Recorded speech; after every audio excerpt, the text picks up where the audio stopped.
Good evening, one and all, and welcome to yet another evening of sim racing. I'm Matthew Toby Williams, and joining me here this evening for round 12 of the GPVWC Formula Challenge from Spa is Mr. Philip. Attention grid, all non-essential personnel leave the grid now.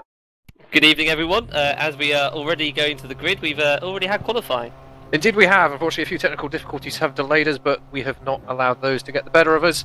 Our drivers are taking their grid positions for this, the first of two 11-lap races around the legendary Spa-Francorchamps. We will, well, run through the grid in just a moment, but with Spa being the legendary track it is, the wonderful variation of corners, of curves, and of course weather always playing a part, I think we're going to be in for the two cracking races. Anyway, if I take the top 15, Phil, shall we continue in that form? Yep, sounds like a plan. Lovely stuff. So, as our drivers now leave the grid, our top 15 is as follows. P1 is Peter Burlak in the walk racing machine. He is followed by Eric Strachan for Enterprise GP. Following them on the second row is Jonathan Holmes for Tanskman Racing. He's followed by Timu Toika and Sandeep Choda in a great performance there for Team Proline car. Then we have Jesper Tolberg for Smile Power. He's followed by Ben Warren.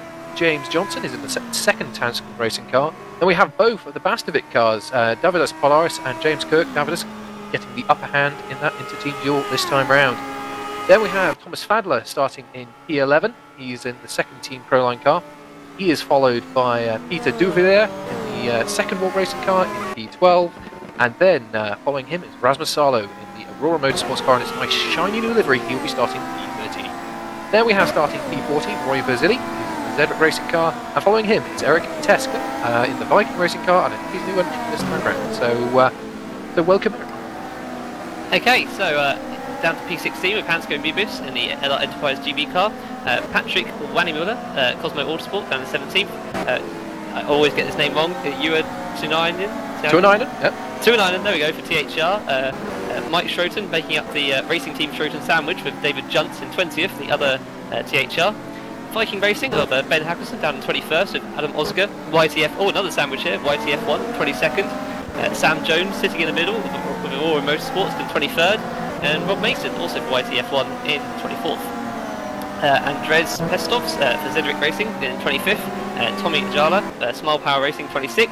Mark Wicks in the Katana Motorsports down 27th with Alexander van der Wood for Night Racing. And again, Richard Coxon in 29th for Cosmo Motorsport. And Ben Willis, also Night Racing in 30th. Then we have starting in P31 Ollie Woods in the Velocity Racing machine. He's followed by Tim Straub in the Playseat Racing machine. And then we have the first of the backmarker brigades, I believe. We have Simon Smith, he's starting in P33. He's followed by Florian Engel in P34. Chris Williamson in the Catan Motorsports car starting P35. And that is, and we have Lewis McVeigh starting P37. Behind this at the TV car. How about that? But anyway, he'll be starting P37. And that is very much our grid as back of the field. They're just making their way through the second stand low. Phil, anyone you would suggest keeping an eye on as our drivers form up on the grid? So I usually go, I seem to be a small fan of Roy Verzil, down in 14th place. He's got some work to do. Sandeep, I've been watching, Sandeep Choudhary down in 5th place for Team Pro, well I say down in 5th place, up in 5th place for Team Proline, very good qualifying from him. I fancy him to be throwing a few ones down in the inside for this lap, this race. Absolutely. As the back of the grid, they're just coming around the bus stop chicane. You've got to keep an eye on Peter Burlak. He's very quick. He just pulled out a monster of a lap in practice just before we had our qualifying session. He was a good 7/10 quicker on his ultimate fastest lap than anyone else, so keep an eye out for him. But I would call out Sandeep as well. He's putting a good qualifying and prep. And we've got cars in the pits. We've got the lights going now, but let's get ready for the start. Lights out, away we go. Looks like a decent start from Burlak. We'll have to keep an eye on where everyone else is. Oh, he's got a very good start. Holmes is going backwards a bit strong. He's been able to hold on to P2 as we go into the source for the first time. Let's see if everyone can get round this very tight hairpin by the looks of it. Everyone has as they now make the run down to Radion and Eau Rouge.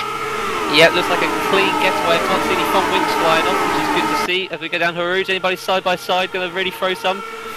Oh, nothing so far. 2 and 9 and Wanamuna getting the inside there. I think Wanamuna's losing a few places there at the back. A little bit of loss of momentum over that hill is lethal, but meanwhile, Eric Strachan, he's picked up the slipstream along the Kemmel Straight alongside Peter Burlak into the braking zone. Down at Lecombe, who's going to be brake first? It's going to be Strachan. A little bit of a nudge there, but no harm done by it. Burlak maintains his lead as we go through the pond section here, down towards Brussels for the first time. So far, good to see everyone made it around nice and safely. We've got Ajala and Van der Wood around in the gravel. That was a big shunt, actually. I think that could be the end of one of them there. Yep, because the commentator just about to mention how everyone's got through cleanly to that point, and yep, that looks like a touch, and as the nature of this course, it's fast, it's flowing. If you lose momentum, you will lose places. So unfortunate there, but we've got some movers and shakers now, gaining a few places off the back of that. Meanwhile, Burlak, he's still holding on to his lead, coming into the second sector, or towards the end of the second sector, sorry, going through the right and left chicane complex here, called Campus, as they now make their way down to Stavilo 1 for the first time this lap, and well, in the race, we'll have to see what the gaps are, but to my eye, Burlak is just settling down as he has done in many of these races so far, just gets ready to extend that gap and control the race. Holmes is holding on though, he's still in hot pursuit, he's currently in third place, just keeping an eye on what's going on ahead of him. Nature of Spa, if there is a moment, if there is a mistake, you don't want to be too close, and of course this big braking zone down into the new bus stop chicane. We've seen some plenty of drivers get it wrong and lose a whole chunk of time and positions, trying to gather themselves back together and continue their lap. So we've got Sandeep's already up to 4th place. He's got Jesper Tolberg right behind him though, and really putting some pressure on, and seeing how they're all going through the bus stop chicane. Looks like they'll stay. Oh, a bit of a tap round there. We've got Mason round, Wicks round. Looks like they've both managed to get away okay though, out of the way of trouble. It's like Simon Smith may have been involved in that, having gone wide. Oh, it's very much a pinch point, another pinch point. His turn 1 being the source, and just keep an eye on P13 man Dominus Polaris.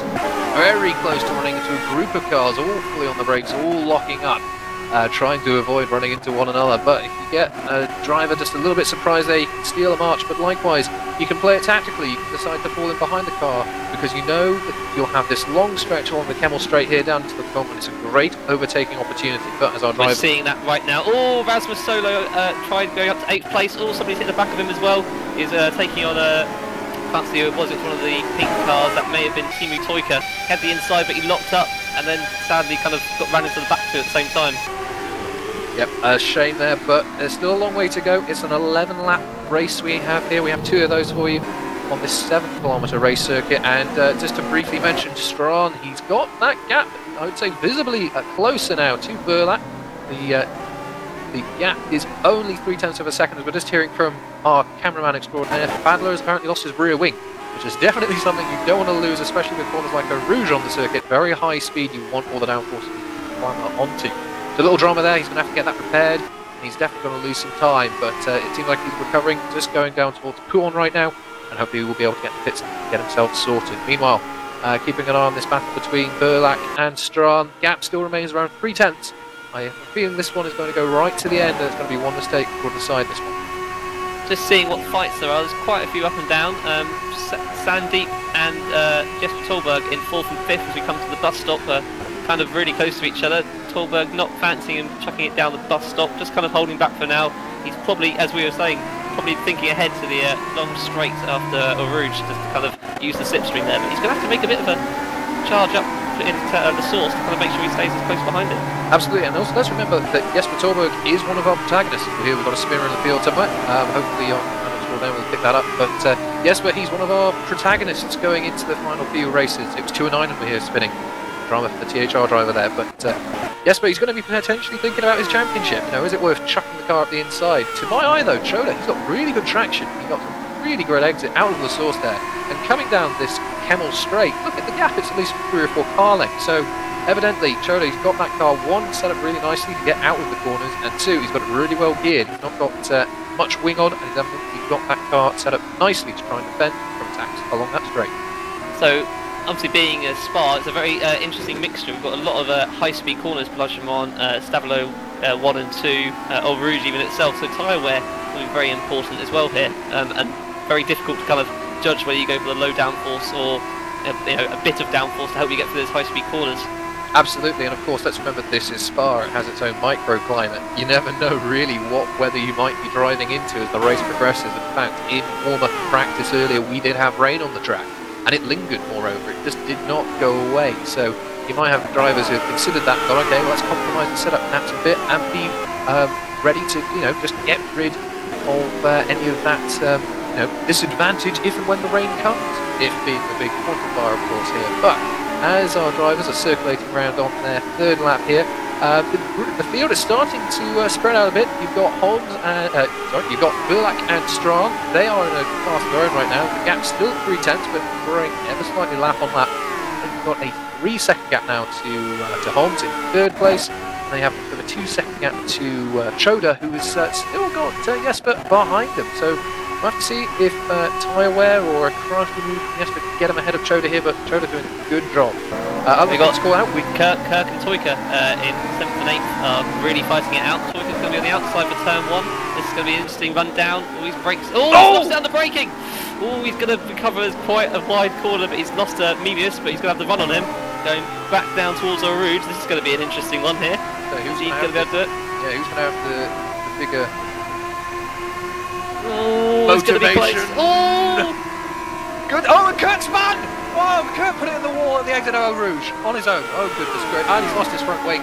Oh, and he's punctured, I think. Oh, dear, that's not ideal. So focused on making sure that Timu and the Enterprise car, I think that was there, didn't come together. We completely actually missed that. So, goodness gracious. Eau Rouge.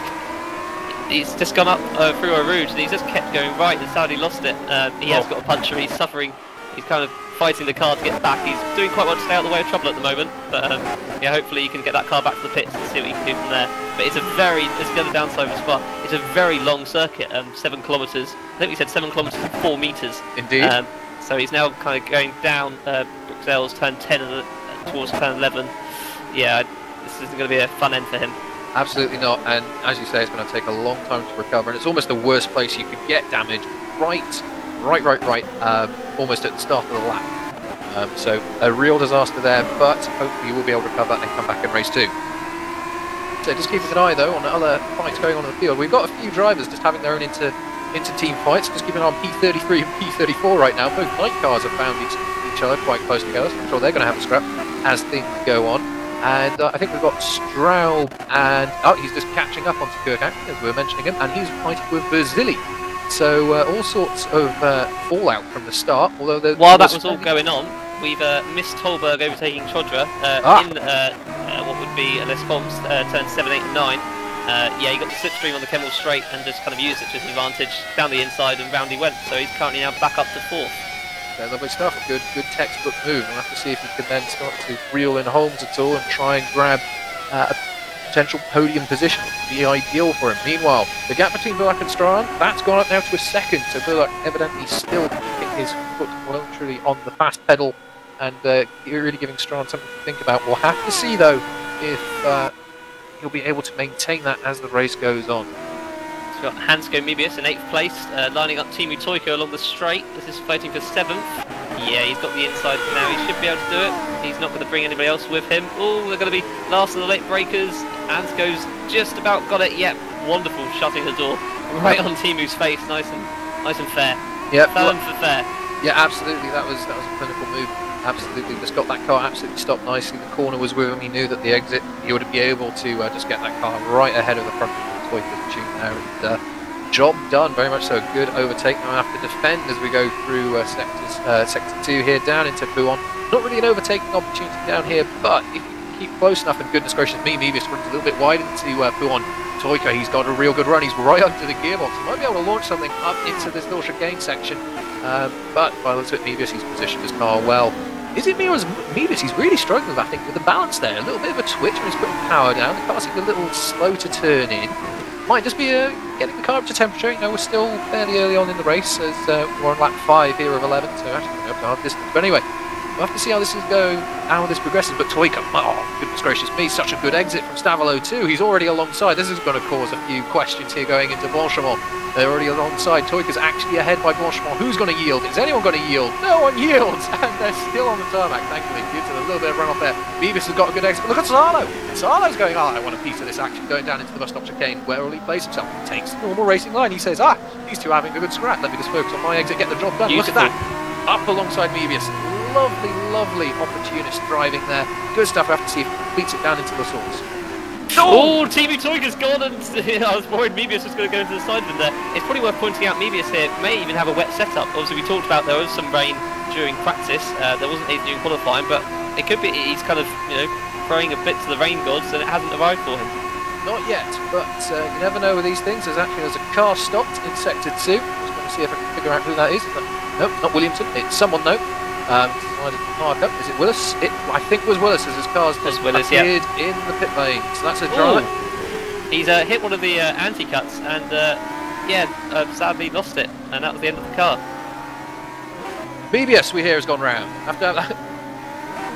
Oh dear. By the sounds of it, just a little bit of, I'll try and push you a bit further this time, and by the looks of it, didn't quite pay out. That's the way it goes. He's got himself going again, though, and he's still in the points-paying positions. We can see he's obviously fired up and motivated. He's got that car working, well, we think nicely. It's having a few moments here and there, but he might be able to move forward. On the Kimmel straight, he had the inside of the right-hander. Sadly, didn't have the inside of the left, and he didn't quite, I don't think, give Timu enough room for that left-hander. Let's have a quick look replay again. Yeah, he's a bit of a 6 one way, half dozen the other, I think. So, meanwhile, Jesper, he hasn't really made too much of an inroad on Holmes. He's got that position, that move done now from Choda. Choda's dropping ever so slightly, just on the exit actually there from Stavolo to Choda, really running the car out wide, almost going onto the curves, clipping potentially the wall out there, which I've done many a time. And that will not end your day well, I guarantee you. James Johnson, he's moved up. He's up to P6. He's followed at the moment by Rasmus Salo, who, through all this drama going on between Toika and Mebius, he's gained a bunch of positions. He goes up to P7. Good opportunist and wise driving. Evidently netting up a bucket of points if things stay as they are. So he's 3.5 seconds behind James Johnson, as we've got a few bus stop chicane fights going around. David Junt and Peter Duvela fighting over 10th and 11th. And we've got... nope, they're not too far yet. Just between Junt and Duvia going towards turn 1, the source, last of the late breakers. Interesting line by Duva. He's got quite high, and he's going to try and get the power down on the way out, going towards a rouge. That's a bit of slipstream here as well. This is going to be very close going through a rouge. Don't want to call this one a slight. Oh, is he backed off a little bit? No, I think Junt is running a little bit less wing, but it could be a case of, well, you know, Eau Rouge is here. You've got to be very brave to try something here, but you know, on the exit from Radion, you can just do this. Absolutely, just get alongside and make the car ahead have to think about it. And you can see it, just that little bit of slipstream. He's just got a mile or two, perhaps more than Junt, and they're on the brakes, relatively speaking, at the same time, and that's a done deal move. But let's see if Junt can respond as we go through the comp.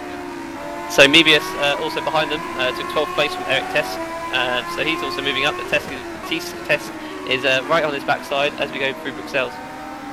Indeed, it's all go, and it's good to see that there's drivers with plenty of fight in them, and evidently they want to score as highly as well as they can. Because of course, let's remember, our second race this evening is a reverse grid race, so they could find themselves very high up the order and potentially in with a great shout of a lot of points if they can get themselves away nice and cleanly. As the races progress, though, Burlak, he's continuing to extend his lead. The gap now up to 3.1 seconds. And then the gap between Strawn, who's in second, to Holmes has gone up to 4 and a bit seconds. So those three, evidently, they're settling down into their rhythm now as we're completing our 7th lap, about to go on to our 8th lap of 11. And yes, we'll hopefully see some action through the midfield here, because that's definitely where most cars are. Yeah, I'm looking at Salo, beautiful move through. That would be Blanchimont, second bit of Blanchimont. Kind of round the inside, he just about put his car in the right place, and Toika had to kind of yield for that. That's up to 7th.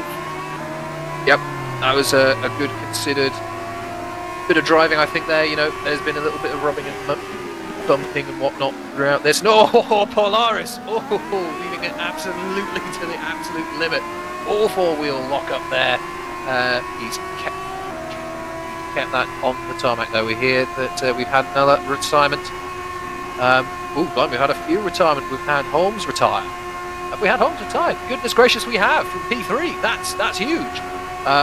Holmes evidently had a disconnection of some form. Never good, but he's going to have to bounce back in race 2. And that has promoted Jesper Torberg up to a podium position. Great for Smile Power. They are a contender in the constructors here. So good news for them on the misfortune of others. And we have Oljala as well. He's just retired. So I'm just looking at fights. Obviously, now 6th and 7th, Salo and Toika keeping each other company. 9th and 10th, also one we've seen already, Dula and David Junt. And 11th and 12th, Mebius and Tesk. So it's kind of the same kind of battles going on now. Just looking at the last of the points, we've got Mike Schroten in 15th, Racing Team Schroten, and McGlade about 4 tenths behind him down the 16th, so that one's definitely not over. And only a few further seconds back is Andreas Pestov's. Exactly. It's a few points. It's all very close between these, you know, the last of the points-paying positions. And I think if I was sat in McGlade's boots right now, or in McGlade's seat, and you just see Schroten have a big lock as he did, and again almost down into Pouon, you've got to be feeling confident. Look, can he get the nose up the inside as we go down towards this little chicane section? That would be some good points for the back marker brigade. Can he get this move done? Oh, he's later on the brakes. He's around the outside. Can he keep the move done, signed, sealed, and delivered? Yes, he can. Lovely move through the campus corners there. Can Schroten come back? No, he can't. So evidently it's a little bit of wear or locking there as Kosh Schroten. Glade up to P15 and scoring a point. So just again, there's at the front gap is currently 3.5 seconds between Verlaque and Strand. So that's kind of, I think they're both in their kind of rhythm. And Jesper Solberg a further 7 seconds back, and Jota is only 1.6 further behind him. So just heard that McGlade has gone off. Didn't quite see what. Oh my goodness! Looks of it taking the. Well, cameraman extraordinaire tells me it was spectacular, but I will believe him on that. That was very spectacular. I've just watched the replay of it. He's hit Blanchimont, and he's hit one of the anti-cuts, and it's gone about 5 stories in the air, which is obviously slightly interesting. The fact that he's got all the wheels on his wagon and his wings is going, quite impressive then. He only lost 1 place as well, so he's down in 17th. 2 places, sorry, he lost it also to Schroten, I believe, or he was fighting Schroten. Yeah, Pestos has been able to benefit there. He actually took a bit of a cheeky line there, just watching Pestos going through a Rouge Active, ran a little bit off track now. I think he'll get away with that as long as he doesn't do it consistently. And yeah, McGlade, well, fair play, he's still going. He's definitely in the hunt though for a good reverse grid slot if he can get himself a little bit more forward. So good recovery, if you can so call it, from being flung up into the air from an anti-cut. Very good recovery. Just looking at this now means the 2 back marker brigades running in 17th and 18th. They are, however, 4 seconds gap between the 2. They could still be, you know, there's still 3 laps to go, 2 laps to go in fact, so it's a long lap, there's still points possible. Absolutely, I'm just keeping an eye at the moment between our fight for 6th and 7th places, which is Sarlo and Toika. Obviously we've seen Toika, he's had a few adventures throughout the race with Polaris. He's dropped right off the back of this fight now, but Toika, he's been gaining this whole lap, and look at him now. As we run up towards Blanchimont, Toika is really getting the benefit of the slipstream there. He's kept a nice inside line there as we go down into the bus stop. Sure that there won't be any crazy lunges here. No, nice and considered. Let's focus on the racing line. Sarlo's having to go defensive already. Toika's going, oh lovely, I'll have a bit of that, I'll just take mine on the line, thank you very much. Gets a lovely exit off the stop, across the start finish for the 9th time. We run down to the source. I'm sure Toika will be thinking about that lovely run up the Kemmel Straight and thinking about getting the move done into the Combe. Sarlo a bit wide onto that curb. Doesn't seem to have cost him too much, so we'll have to see how this one plays out. They go through Eau Rouge and Radion. So as they come through Eau Rouge, like I said, he's still right behind him. I think he's going to get a nice. Oh, Engel, what's it? Oh, that was very close there. From Engel was spinning around there. We'll see again what happens to him while they're fighting each other. Yeah, meanwhile, as we're just keeping an eye on what on earth was happening with Engel there, Toika, he's got on the racing line and the inside, they've braked at the same point. And Sarlo, oh, he's just about hold it. There's just about a car's width. Toika's put his car well and truly in that width, but he's lost out as in the next corner. Oh my goodness me, he's got on the power. He's found some grip out there somewhere and nearly made a late challenge around the outside second section of Lacombe there, down into Brussels. And the order's still very much the same. It's brought Poliaris, while all this scrapping's gone on, as we go through the corner with no name, right back into this. So this is going to play nicely into his hand. But my eyes, Toika's looking a bit more fighty at this point in the race. So we'll have to see how this one progresses as he goes a little bit wide. Oh, Toika's gone wide. At Pouon, he's got stuck on the curve. He's lost a place to Polaris. So the curse of the commentator strikes again as he's lost a place. Florian Engels, he's currently kind of last classified car, 33rd. Yeah, he came up Eau Rouge and he got a bit of a tank slapper, which actually spat him to the left. Usually you continue to go right. He actually managed to catch the slide right and he went left. Managed to somehow keep it out the barriers, smacked on the brakes, and somehow the other 2 cars fighting for position managed to avoid him. Quick update on the leaders. Peter Burlak, he is just crossing the start-finish line now. He's coming onto his 11th and final lap. Looks like he's just lapped the play seat cars there. He's still in first. He's got a nice 5-second control gap to Eric Strand.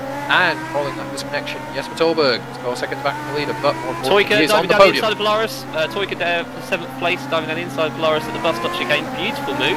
He's back up to 7th. Salo ahead of him, only about 1 second up the road, so it's still possible in the final lap. Absolutely. And just mentioning that our final of our top 5 here, we still have Sandeep, he's still in 4th, so it's a great run from him, keeping the gap actually fairly constant, just a second and a half between himself and Jesper. And James Johnson, he's not too far behind either, so some good racing here. You've got yourself down, thought about, right, let's just run our own race, and these drivers are really going to benefit by getting a great wall of points in. We'll have to see if any dramas occur on the final couple of sectors here to complete race 1. Hopefully they will not, but good racing from these guys. Definitely the big scrap now is for the 6, 7 and 8 as far as points go. Just watching Rob Mason coming out of turn 11, sadly hit the barrier at both sides. And Tim Straub is saying he's out. I'm just trying to get a replay now of that incident. Oh, he's hit the barrier against turn 11 actually, but that's the second car that's hit turn 11. He's gone wide, smacked the barrier on the right, and it's lost his rear wing, and then smacked him round to the left. Yep. As dramas are unfolding for cars up and down the field, though, no dramas whatsoever for Petter Bolak. Yet again, he's led from light, I'm sure, to a moment to flag. Another dominant drive, evidently finding just a little bit more than anyone else can as he goes through Blanchimont. They're absolutely flat. You cannot hear a little lift at all. Down into the bus stop came for the final time. Takes the right, takes the left. All he has to think about now is getting that exit absolutely spot on, which he does. And he's now going to cross the line and take the first win this evening here at Spa-Francorchamps, round 12 of the GPV Formula Challenger Championship here. So congratulations to Petter. We'll just wait for everyone else to complete the race. Junt and Duvelaar in 8th and 9th. That's going to be an interesting fight down at the bus stop. Duvelaar defending. Duvelaar is taking his normal line. Is he going to go for the outside? It's an interesting one. Oh, he may have the inside. Junt's going to have the inside now. The last is going to race the line. I think he may just about have it. Junt and get 8th place at the end.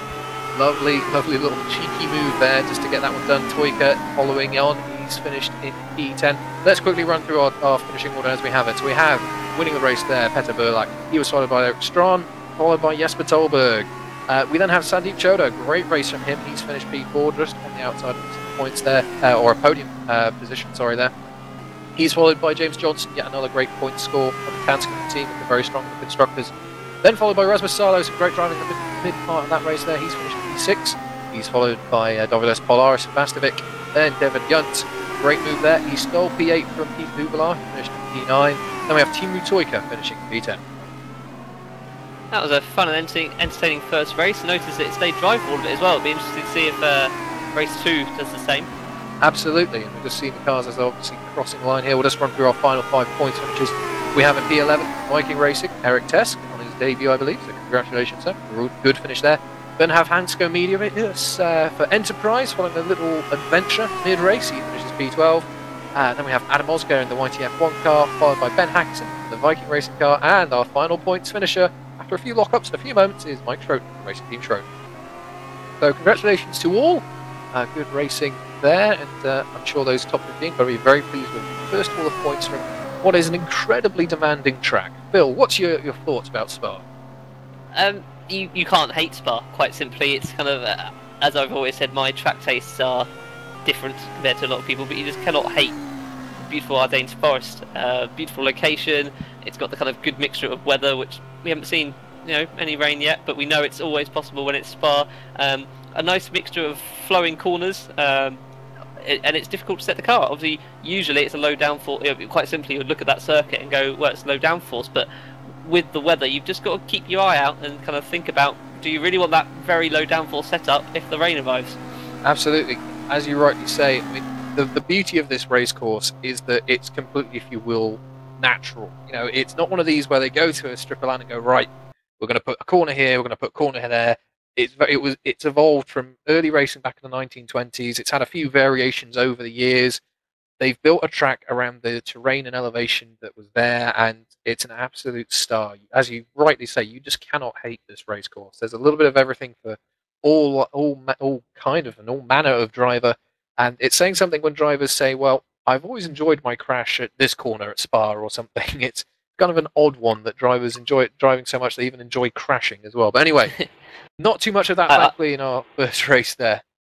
I mean, we've talked about the weather. I remember watching the F1 in, I think it was 2010 or 2011, and it was a view of Michael Schumacher going down what would be down the straight after Les Gomes towards Bruxelles, turn 10, and you could see him going straight down, beautiful, sunny, and it turned the camera to the left, and all you could see was 3 cars in the gravel trap, and Schumacher having to weave round various people as it literally just started raining on that corner, which is why we love the circuit. You know, being 7 kilometres long, it is quite long, but it allows, the lengthways, it's not all tight together. It allows that kind of weather system to come from one end, and you won't realise until you've literally on top of it.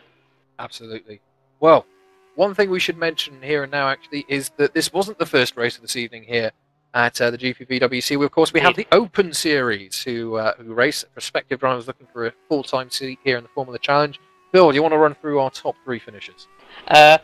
In the nicest way possible, not particularly. Apologies to all, because I'm going to get these all wrong. So we had on pole tonight Timu Valkijavi, who also won the race. Not quite lights the flag by the looks of it. I may be wrong. Tomislav Sivin started second and also finished second. Jaden Wright started third, but sadly it wasn't him that finished on the last place on the podium. It was Kladis Rika. So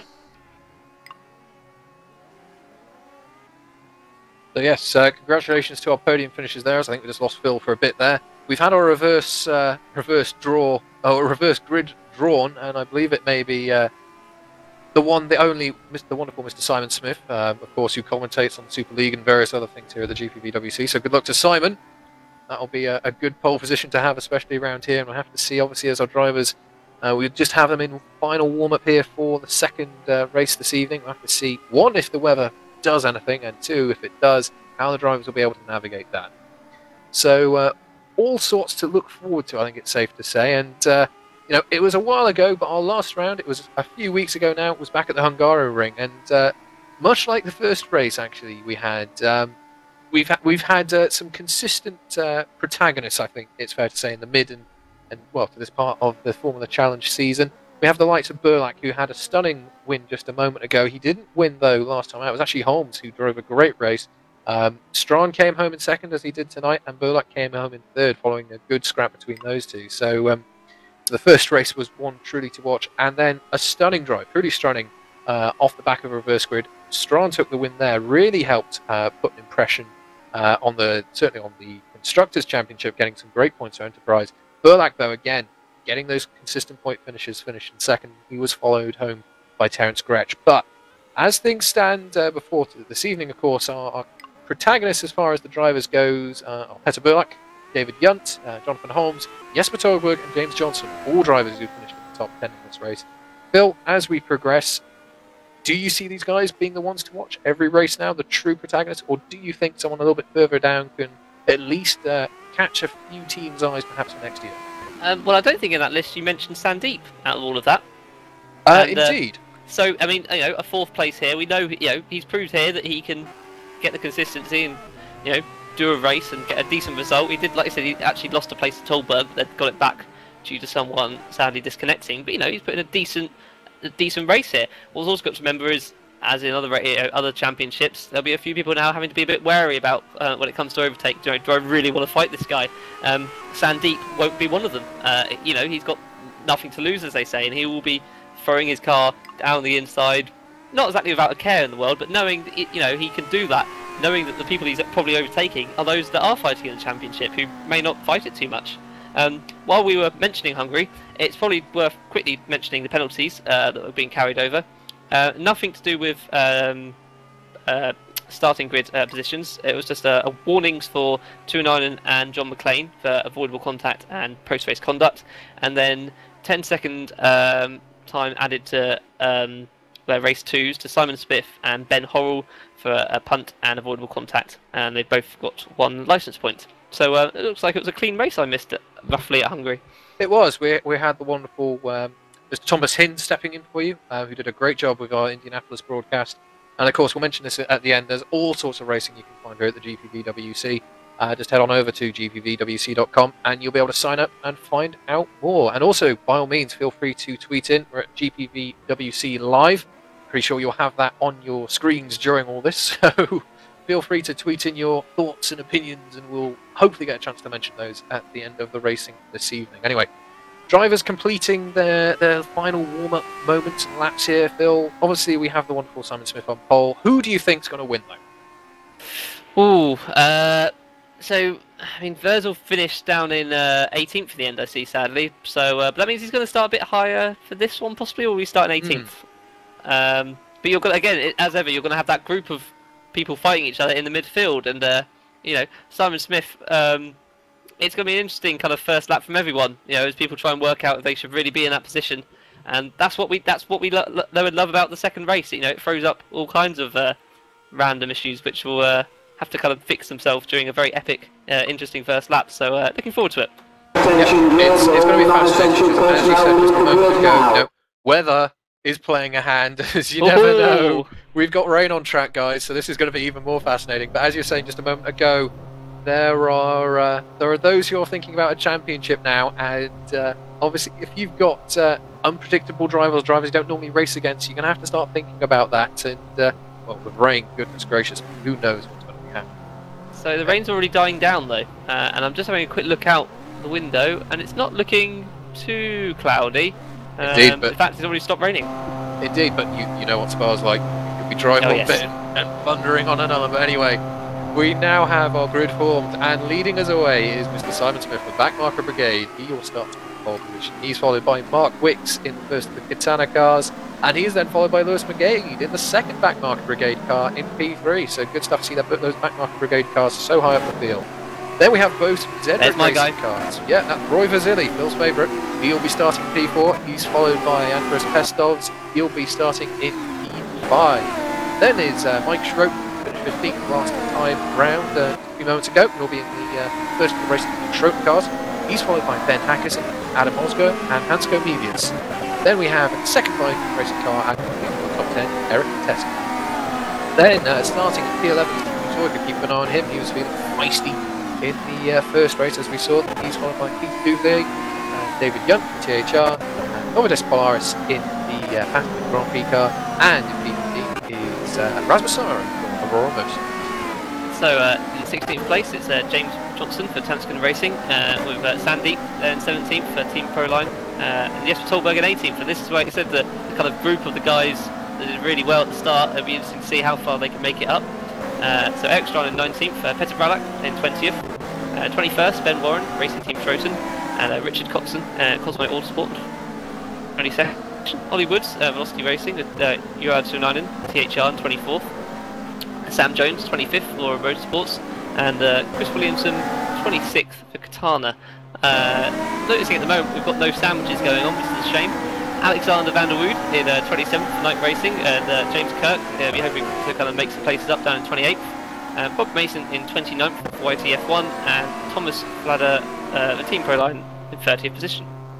Then we have Tim Straub. He'll be starting in the pit lane in P32. Jonathan Holmes, he disconnected unfortunately. He'll be starting in P33, although on the grid, so he will jump Straub straight away. And then we have Ben Willis as well starting on the grid. He will start P35. And he is the last of our starters. So interesting that we've got Straub at the pit lane. Perhaps he opted for a wet setup and thought, well, actually dry. Let's go away from that. Obviously, jump back into the pit lane. He's going to have to take a bit of a penalty waiting for cars to get out of sector 1. And of course, he's going to be losing temperature and all that jazz, as we are now just waiting for our field here to come round and get back onto the grid. We've got Simon Smith doing a good job keeping everyone actually, as things go, really nice and together. No business of bolting off and having to wait half an hour for everyone to turn up. So good stuff. Field staying nice and close. I'm hoping the race starts any moment now. So Van der Wood also starting in the pit lane. I'm behind Tim Straub. They're going to be sitting in the pit lane for quite a long time now, so I'll be a bit concerned. Yes, it's going to be interesting to see if they have any issues as far. Well, they will have issues as far as tyre temperature and things. But we will have to cover that in a moment. The grid is now forming up, and we will have our lights go from, well, nothing to red in any moment. So we just wait for the final cars to go around the bus stop chicane to take their place for race 2 here at Spa-Francorchamps. We will have races underway. So anticipation builds. Everyone's lined up. First red light, second, third, fourth, fifth, and we are go. great start there from Smith. Got an absolute blinder. And it looks like Witness has been able to get a good start away too, but Smith leads down into last source. Looks like McGlade's overcooked it a bit. He's going to lose a chunk of positions as he's tried to regain. Lots of cars going through La Source. By the looks of it, everyone's keeping their front and rear wings for now. Great start though from Smith. He's going to lead comfortably going through Radion and into Eau Rouge on this first lap of 11. Yeah, McGlade sadly fell quite a bit back there, lost a bit of quite a few places. Just seeing now we'll start to get slipstream. Who's going to be fighting each other? Got anything going on the front? No, Smith managed to make quite a nice move, but Wicks is already catching up quite nicely, but already into the braking zone. Is indeed, and Smith, he's just giving him a bit of space. What we like to see. No, there's no point trying to be over defensive. We've already got Smith one disconnection. Oh, Young's around. Oh, Young's gracious. Yeah. Oh, and that's going to be. That's not going to be nice. Oh dear, that's caught out a lot of drivers. Fortunately, turning to arrive at that one. That's Polaris. He's lost his front wing to a 9 by looks of it. Has retired. Polaris has spun out from a few cars. Oh, that is not good for the best passenger driver. He did really well. Unfortunately, was to see there that Young had a moan by looks of it. Didn't quite catch what caused that, but drama all the same. Choddra's in a bit of trouble here. Choddra's quite kind of everyone punched up. I think Mebius may have lost his front wing, can't quite tell. No, I think he may be okay. Goodness me, just cut there to the camera for Chodra. You see this wonderful multicolour range of cars going through Pouon for the first time. Everyone's still right close up together here. And Chodra, he's still in P14. He has Coxon and Young close behind though. That's Young. That must have been that must have been to a 9 and having that spin there. So drama there for the THR driver. It's a shame to see him having retired so early in this our second race, but our race leader continues to be Simon Smith, although he's under a lot of pressure going down the bus stop now from Mark Wicks. Mark Wicks has taken the normal line. The ball looks at Schroten. Schroten is lagging out, so I don't know if that's actually legitimate, but Smith, he holds on to that one for now. By the looks of it, there was a move there. Oscar, he got up into P3 with a nice move there on Verzilli, who's now under attack from Toyka. Toyka, he had a great run in a few of the second races so far this season, and he's up to P5. We saw his feeling feisty in race 1. Can he move further up the field? I wouldn't put it past him. So keep an eye on him. And we have Petter Burlak, look at that, and Strong, and Dulig. They're all right on the back of this fight here for P5, 6 and 7. So this is going to be fascinating to see how these guys try and navigate the cars ahead. We've got a gap though. 10th down to 15th. It's very close as they all follow each other through a rouge. They've all kind of managed to keep each other, but this is going to be an interesting slipstream. We've really got to get the most along here. Absolutely. You know, who's going to have to set their car up, bearing in mind they could get a slipstream advantage. He's now got about 4 or 5 cars all gaggling from him right into space to try and spot their braking point. By the looks of it though, everyone's vaguely got themselves sorted out. No major changes of position that I could see anyway. Polaris is now Holmes retired. trying to go around the outside. Holmes going around the outside of Tesco's, managed to get it. Oh, somebody's off there and lagging a little bit. They just had a move. Is it quite a big fight going on here? Absolutely, and in fact we've got another fight developing absolutely fantastically. We have a real scrap going on now for all the way up from P2 all the way, or P2 all the way down to I'd say at least P7, all scrapping with each other. Meanwhile Simon Smith is going, oh thank you very much, I'll just run away into the sunset as fast as I can. Wicks is starting to pull away, but we had a lovely move a second ago from Burlak getting past Toyka. Strawn right on the gearbox of Toyka as well, and then we've got Burlak now having a look at Verzilli. Verzilli, one of our wants to watch. Himself nicely stopped into Stavolo. Oh, Wicks has got it wrong from Stavolo too. He's just about recovered that, but goodness gracious me, he dropped it big time and he's lost his front wing, so that's a real drama. Dropping from P2, I'm sure he's going to lose several more positions as he recovers, but at least he'll be able to get a front wing and not lose too much. He's now got Johnson to keep an eye on as we go through Blanchimont. But a free place of everyone in that train there. Oscar might be able to have a defence here as we go down to the bus stop. 3 wide. Verzilli under pressure. Strawn!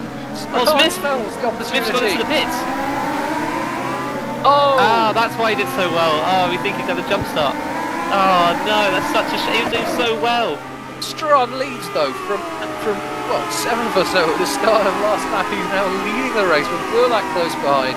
Verzilli is not giving up though, and you've got Toyka right behind. It's a real shame that Tom Smith has been judged to have a jump start there. He did have a cracker, and that's why. Anyway, Burlak, he's on the inside of the Rouge. Can he complete it? They're still going side by side. And here comes Duval. Oh my goodness gracious me, this harks back to Mika Hakkinen passing Michael Schumacher around a back marker. Here comes Verzilli. He's trying to defend, but I looked at Burlak's got through. Can he defend from Duvier? I think he just about can. Can Toyka take the advantage? No. Blimey, this is double teaming and then some as we go through Lacombe.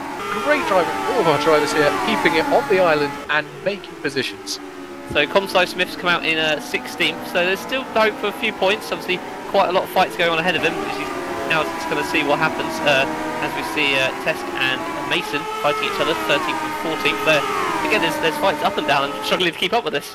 Absolutely, Toyka, he's now up into third. He's got by Verzilli. Meanwhile, we've got Duvlay not too far behind. Strahn's loving this. He's now got a 6-10 gap to Burlak. This is going to be fascinating as it's raining! The rain gods have answered. Oh, we've got Holmes has hit the barrier massively. Is he still going? I think he may be stopping. I just raised my hands in joy that the rain has come. And this is going to... Oh, Strahn's gone off. Strahn's gone off at Stavolo too. It's only raining very lightly, but enough to cause a moment. Burlak's gone wide at the exit of Stavolo too. Goodness me, these drivers are struggling for grip all of a sudden. We'll have to see if this is just going to be a shower, but Duvalar's now making a move. It's all go. Duvalar now, as we go through Blanchemont, he's kind of right at the back, find the right moment to do it. It's probably going to be at the bus stop. He's thinking outside, inside. He's gone for the inside. It's going to be, nope, he's pulled out a little bit. No, I do not blame him. You don't know how much grip is down. There's water, though not much, but enough to just, extend that braking zone by a few metres, and it can really mess you up. Burlak, though, has taken the lead on the 4th lap of 11. Great move, being opportunist, right place, right time. He just slipped up the inside of Strachan as he had a moment going through Stavolo 1. And the rain, it's not raining as hard at start-finish, but down at the other end of the track, it definitely was giving it some. So drivers, they now have some wet areas of track to deal with. Classic Spa conditions. This is going to be fascinating as we progress. So sadly, Sandeep is currently in the pits in 23rd. I can't see what happened. I'm guessing he's going for a tyre change. I can't see. His front wing looks okay. That's a bit brave to go for a tyre change here and now. I'd personally leave it a little while and see if the track gets a bit wetter. So the racing line, as pointed out by cameraman extraordinaire, is reporting to be dry, but in free practice earlier we saw quite a few drivers using some very interesting and different lines, and they were definitely being affected, especially through the Lacombe section, going down here through Brussels and coming into the corner of No Name. There's just little variations of putting their car in slightly different spots to get different exits and entries. So even though it may be completely dry on the racing line, we might have a few dramas, but the rain has gone away for now. It may have just been a passing shower. Everyone got a bit excited, including myself, for no real reason. But that's all for you. Just a little bit of applying the ointment to really shake things up. Strachan, he's now got a 4/10 gap to make up to Burlak, who now leads our race on that 4 of 11. Just missed Timu losing a place down the 4th for Peter de Villa, Walk Racing, up into 3rd place. And Roy Vasili, he's only in 5th place, and he's got those two right ahead of him, so he still fancies the podium. Right, we're just hearing that Mr. Simon Smith, he's recovered, he's up to P14 now, got ahead of Haxton. There's a bunch of cars just about 2 seconds up the road, so they, still definitely some decent points on the board for him. Absolutely. He's now got Toyka coming up towards the bus stop. He's in P4, he's lost a place. Is he going to try and go around the outside to this initial part of the bus stop? Oh my goodness, there's outside and then there's that. Unfortunately, he's locked his rears. He should be able to recover there. He's going to lose some time in some places though. We saw him have a little moment down into La Source in the first race. Perhaps just a little bit too much brake pressure on that rear axle. As a result, going a little pirouette. So that's a real shame. He's down to P6 from a really nice challenge there for P3. So what's good is that the 3 guys behind him are fighting each other quite a lot, so I'm hoping that he's probably hoping he can kind of pull away from that fight and go and join back on the other one. Yep. Vasili on the back of Duvela, this is going to be probably quite an easy one as long as the car is set up properly for a nice slipstream. Yeah, by the looks of it, it's not though. He's not really making any inroads. You would have thought you would have seen a good chunk of time taken out. He's definitely close by the braking zone, but that's not close enough to get a move, so he's going to have to think about that one and try again next time round.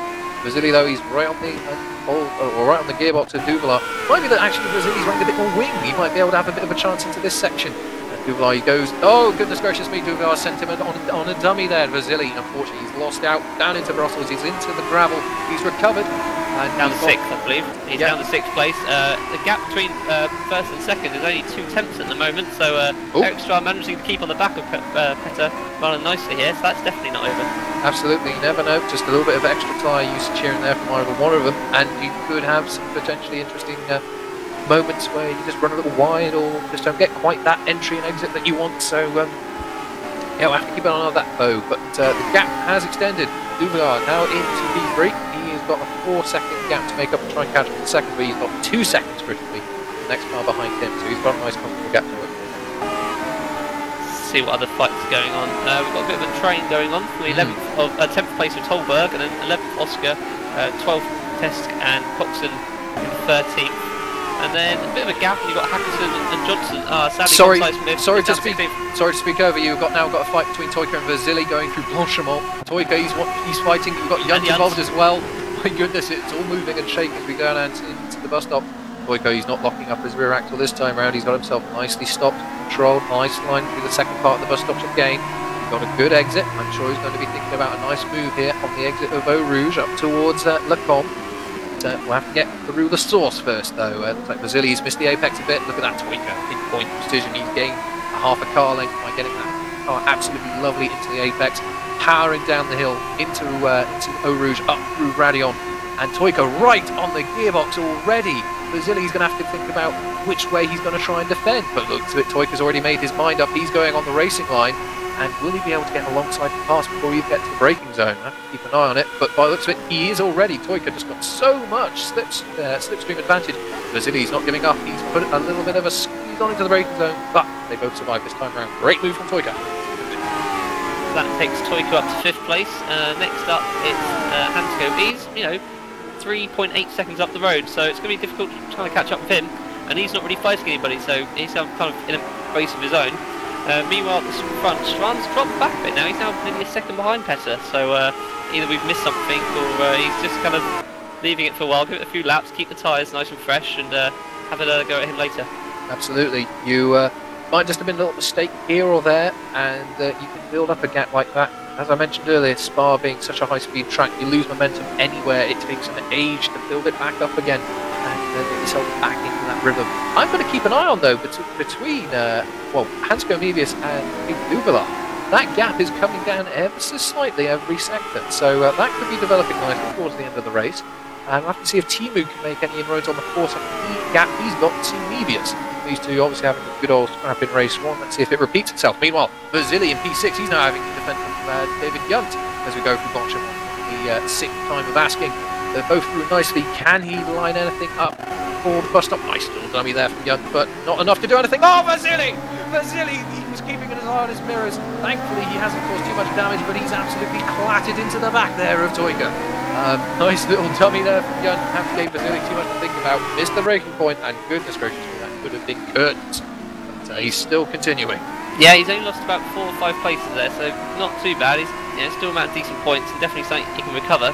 I've just watched James Kirk go around the outside of campus to get Ben Warren, and watching a replay now of him go around the outside bus stop to get the inside of the last corner of Simon Smith. So he's now up to 16th.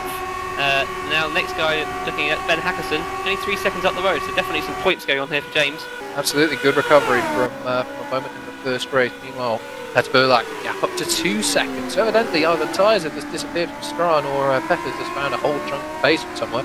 Track now completely dry, and cars are not particularly moving around that much. Meanwhile, we've got Toika and Junt. Toika, goodness me, what a sterling move down into Brussels. You don't typically see overtaking through there, but you got that car absolutely on its knife edge. I think almost one wheel up in the air, braking. Now Sam Jones in the background there, taking a bit of an exploratory route, and got himself up the inside of Junt. Lovely move there, Toika. Now up into P5. He's fought back brilliantly from that little lockup. He had a few laps to go, but Junt all over the back of his car already. I can see if he can do anything through campus. Not particularly an overtaking opportunity. So Toika's running a little deep, happy to defend, but not particularly much that Junt can do from here. Maybe a good exit though from Stavlo, and he might be able to challenge the bus.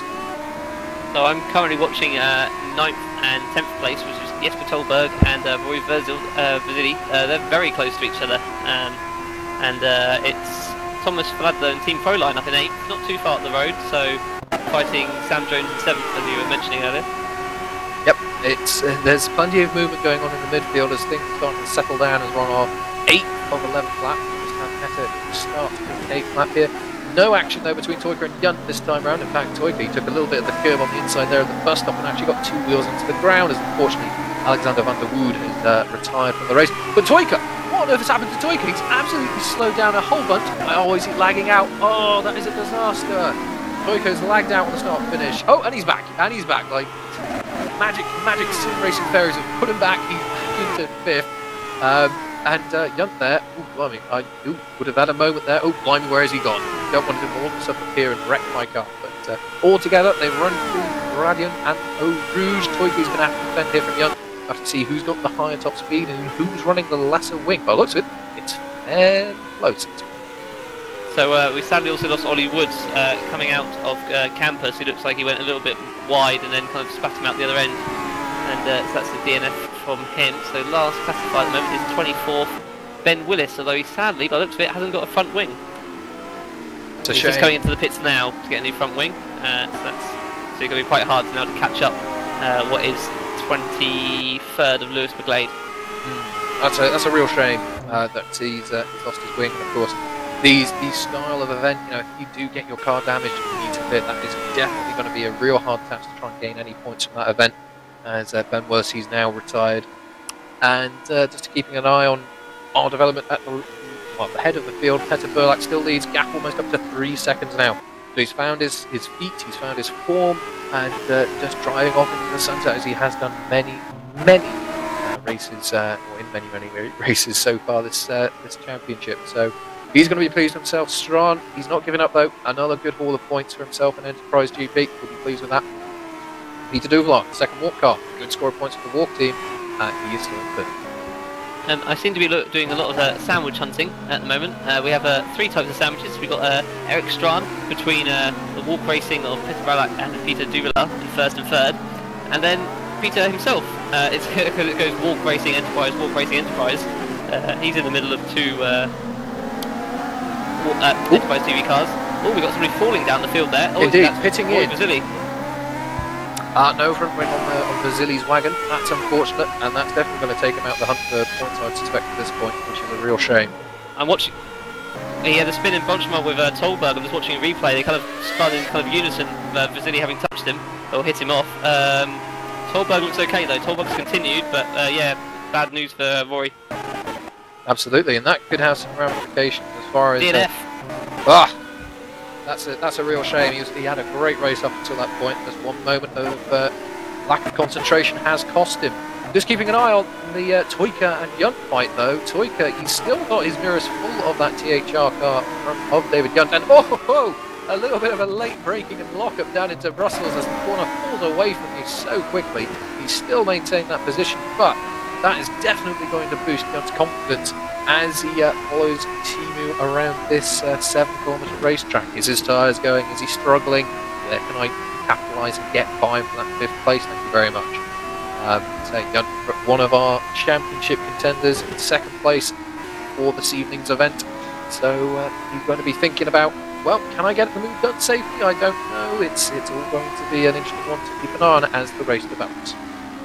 And Tolberg now trying to, obviously having lost a few places, he's now down 11th. Adam Osger in 10th, right ahead of him. And then Johnson not up far up the road in 9th. So it'll be interesting to see how many more places he can make up. Getting towards 8th is going to be quite difficult now. Just, I think, 3 laps to go. Indeed. Also to mention, our last point playing position is James Kirk, who's currently right on the back of the gearbox of the Viking racing car of Ben Hackett. Both Viking cars actually together. Looks like Kirk, he's putting himself on the outside going into Blanchemont. In fact, he's already got round. Wow, good stuff. So evidently that fast big car set up really nicely. Not much issue with too much drag on that car. So as we go down to the bus stop, we've got plenty of brake smoke and tyre marks. Well, looks like we've got a nice scrap here between Coxon and Tesk in the other Viking and Cosmo Autosport car. By the looks of it, Coxon's got the inside here for La Source. Who's going to be on the brakes first? It's going to be Coxon, and Tesk locks up a bit. And it looks like Coxon's just about... Oh, they've come out side by side. That surprises me. I thought Coxon had that one side sealed and sorted. Or is he playing it tactically? Now, this could be a very brave move. He goes, well, I'm going to lose it through Eau Rouge. Oh, they're going too wide. Goodness me. Tesk is on, not feeling that. Thank you very much. I'll give you plenty of space. I was about to say, though... Young and Toyka fighting each other for 5th and 6th. Sorry, just to kind of butt in there. Currently, Timu in 5th. That is all going on, but no, I was just about to say, Coxon could be smart there. Let his rival get ahead of him and then slipstream him and take the place back up the comp. So he's not done that as of yet, but he's still ahead of Tesco and he's been able to maintain that position. Big beneficiary though is James Kirk. He's closed up massively on this group as they go through Brussels. Yeah, he's definitely on some more decent points, definitely on for some more points. Tesk and Coxon really fighting each other, not realising what's about to come up behind them. They go side by side. Gonna be a close one. Oh, Tesk has got the inside. I'm worried about Coxon running wide. Kirk's definitely involved in this now. He's going to get a nice slipstream and a nice line out the corner. He's probably going to get one of them through here already. Oh, he's being shut out a bit though. Yeah, he's going to have to be careful because these two are fighting so hard. They're going to be in that mentality. I'm not letting you through. Oh, he's already through one of them. I'm having that. Thank you very much. And he's Tesk going very sideways as he came out the corner. So absolutely pushing these cars to the limits. What we love to see, fighting all the way up and down the field. I was just keeping an eye on this fight now for P10 and 11 between Tolberg and Oscar. Tolberg's on the inside, running up to Blanchimont. He's got himself ahead. What will Oscar do? Will he back out? Will he try and stick it around? Nope, he's decided to tuck in. He's going to have a go, I'm sure, down into the bus stop. Oscar's giving him a bit of a dummy. He's having a look. Tolberg, very clever. He's just parked the car in the middle. All anchors down, most definitely. Both just got themselves stopped through the bus stop. There you go. Oh, and Kirk is now ahead up to 12th place, although Tesk is definitely coming back at him, but I think he may have it down into turn 1. He's going to dive down. He's going to dive down the inside. He's going to do it. No, he's fought against it. Nope, I think he'll be thinking about lining up for the end of the Kemmel Straight. That's what I'd be thinking at this point. Okay, you've won this corner, but you're not going to win. As we go up through Sector 1 here, I'm going to slipstream a chunk out of you, thank you very much. But anyway, as those lot now run through Radion and Eau Rouge for our final time, as it will be now, Petter Burlak continues to lead. He's just driven off into the sunset. He's approaching Kuon. Strawn follows him in second, with Dublé in second, Walker in third, so good score of points there. We'll have to keep an eye on, obviously, this scrap, though, because this is definitely the closest scrap we currently have on track. It is indeed, and that means that Petter's just run away with this, and he's about 4.5–5 seconds up the road now on the final lap. He's pretty much, apart from any silly mistakes, he's got this one in the back. Sorry, the Coxon has got ahead of Teska through the com somewhere, and Teska just had a little love nudge going into Brussels there. Well, he's just about kept it controlled, and we've now got a real cork in the bottle between those four. Anyway, we're going to have to see how that one develops in a moment, because Jant's round Toika. I think Toika may have pushed Jant's off. He's now lost a few. He's going to lose a few places here. Drama there in the last 9 moments, but I tell you, wasn't having dramas though. It was Petter Burlak again. He's come through and dominated the weekend. He's converted a reverse grid race and a first race into 2 wins. So Petter Burlak, in sterling fashion, wins the second race this evening. I think one of the few drivers actually who's won both the first and second races this year, and he set the fastest lap of the race on the last lap, pushing right up until the end. Johnson may have a look at Junt going into the bus stop chicane. Oh, a bit of an interesting tap there through Blanchimont. I think that has helped Junt get away with that one.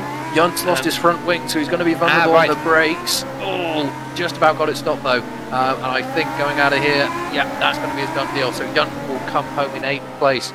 But let's run through our finishing order as they come home. So we have Petter Burlak winning in superb fashion in the walk racing car. He's followed on in home by Eric Strawn, another great result for him, P2. And then we have the second walk racing car, great haul of points. He finishes in P3, so 2 walk racing cars on the podium today. Then we have Hansko Mebius, the second Enterprise car. He comes home in 4th. Timu Toika, after some great scrapping and perhaps a bit more, he comes home in 5th. Thomas Fadler in the Team Proline car. He found himself in P5 at the end of it, so good race from him. Sam Jones in the Aurora Motorsports car came home in 7th. Then we have David Junt. He was obviously followed home very closely there by James Johnson. And Jesper Tolberg came home in 10th. Then we have Adam Osger in the YTF1 car. He finished in 11th. James Kirk, great recovery drive. He finished in P12, got himself some points. Then we have Richard Coxon. He held on to P13, followed by Eric Tess and Ben Hackson to round out our top 15 and our points-paying positions. So not much rain in the end, actually, but we didn't really need it. We had an exciting evening of racing. Apologies for not being able to catch up on qualifying, but still 2 brilliant races. Yeah, I think Formula Challenge and GPVWC is properly back. Absolutely. We just had a few weeks break just to let drivers get themselves composed and back and ready, but goodness gracious me, that was all go. And even though there's only a slight drizzle of rain, as you quite rightly say, there was so much going on, I don't think we really needed it. But great wins again from Petter Burlak. He's really stamping his authority on this championship, and if he carries on like this, he is definitely going to be up there, perhaps even signing out and sealing the championship before we get to the last round. So, great stuff there from Petter. Found a little bit of extra pace there in that walk car. And again, strong, great performance. Anyway, so as I have to actually clear my throat, going a bit hoarse, Phil, what was your impressions of the race all in all? It was just brilliant fighting. A few incidents in that second race, more so than the first, but it was just kind of quite clean racing. Obviously, again, a few incidents at the end, but Tolberg and Toyka, that would definitely be... Toyka and Junt, that would definitely be looked into post-race. But yeah, some fights up and down the field, and it wasn't just one or two guys fighting each other, it was usually 3 or 4 guys fighting each other, and then the 5th and 6th guys decided to join in. Absolutely, and typically it started to rain, so... Just about, yeah. Just not about. much in the end. No, not at all. But, goodness, again, Formula Challenge has delivered some sterling racing, and if you're at all interested in seeing what GPVWC has to offer, well, we have Formula Challenge, we have Super Cup, and we have Super League. All these races happening this week. We have Super Cup tomorrow, and we have Super League on Thursday. All open wheel, mimicking the formula that you may see out there, Formula 1, GP2, and so on. And if you're interested, head on over to gpvwc.com and sign up to find out more. And if open wheel's not your thing, we have some tin top stuff. We've got touring cars, we've got Porsches, we've got a bit of everything, and we've got the Masters as well. So lots of racing going on, and if you want to be a part of it, just sign on up. So anyway, Phil, any closing thoughts? Good to be back, I think. Obviously, I sadly missed Hungary, but yeah, good to be back. Looks like it's business as normal for Formula Challenge, and yeah, long may it continue. Absolutely. Our next round will be in 2 weeks' time. We'll be in Italy at the classic Monza circuit, a very different beast to many that we visit on our travels throughout the year, but I'm sure we'll be in for more great and fantastic racing. So, Phil, I'll have to say thank you very much for joining us. Thank you very much. It's been great fun. Absolutely, and thank you very much to SRP, who has sorted us out with a TeamSpeak server so we could bring you the broadcast tonight. Anyway, I've been Matthew Williams. Thank you very much for watching. We'll see you next time out on the racetrack.